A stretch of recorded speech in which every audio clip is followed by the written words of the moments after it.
Everybody, my name is Yvonne and I am a therapist and I just finished working. And so what I have to talk about today is what happens when you start to raise a partner. And if you're not sure what that looks like, here's kind of like what that might look like for you. Let's just say that you met somebody on a dating app or through a friend or at church or walking your dog, whatever it is. You met somebody and you totally hit it off and it was hot and heavy and awesome. And like 10 minutes later, you're like, oh my God, I found my person. This is my person, the love of my life. And so a few months go by and it's super tight and you guys decide that it's a good idea to move in together because, oh my God, this is the love of my life and my person. So you move in together and it's all great and you're so happy and you met their family and there's no dysfunction and there's no red flags and everything is great. And then suddenly you wake up one day and you're like, oh my God, I am living with a complete and utter train wreck. And what I mean by that is that's the way that you see it, right? Everything that they do is like, are you kidding me? And what that looks like is this. Oh, they're super messy. They don't pick up after themselves. And how did I not see this? They go to the bathroom, they wash their hands. They go to the bathroom and then they don't wash their hands after they use the bathroom. Oh my God.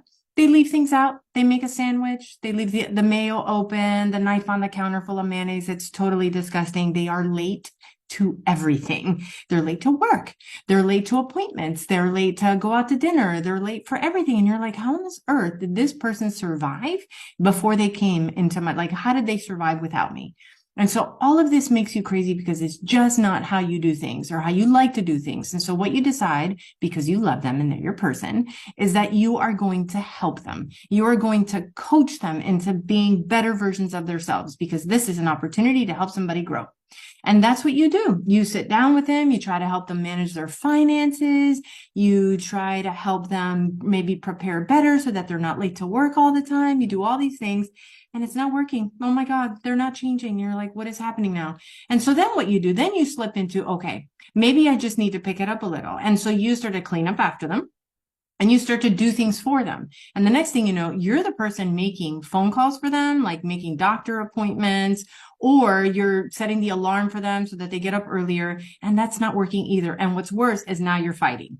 Now it's your partner is telling you like, why are you always nagging me all the time? Stop reminding me to do stuff. Leave me alone. You're always nagging me. And then guess what else happens? Oh boy, your sex life goes completely out the window. And now there's conflict. And then you're mad because you're like, what the hell? I'm doing so much for you because you think that's what a relationship is supposed to be. It's not. Oh my God. What has happened is you've gone from being their partner to being their parent. And now you're raising them. And the reason that your sex life went out the window is because it's just not sexy to want to have sex with somebody who's like your daddy or your mommy. Like, come on, that's like super gross. So here's the thing. Here's what I'm going to offer. I'm going to offer like some perspective on like why you do this. Okay. Number one, maybe just maybe you saw this in your home. You saw this kind of pattern of relating to each other between the people who raised you. And maybe it registered for you as like, this is just what you're supposed to do, right?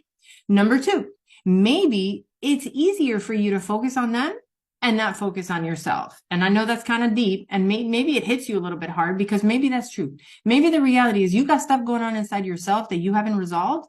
And it's just easier to work on somebody else, right? To just let me get the focus on the other person. Okay. Number three, maybe it's possible, and I hear this a lot with my clients, is it's possible that maybe your home life growing up was a horror show. Like it was unpredictable and scary and inconsistent. Maybe you had a parent that was wildly like inconsistent in their moods and you always felt kind of scared. And the way that you learned to feel safe was to create environments that for you feel very consistent and safe, right? But now you're with this person who is all over the place and not fitting that mold.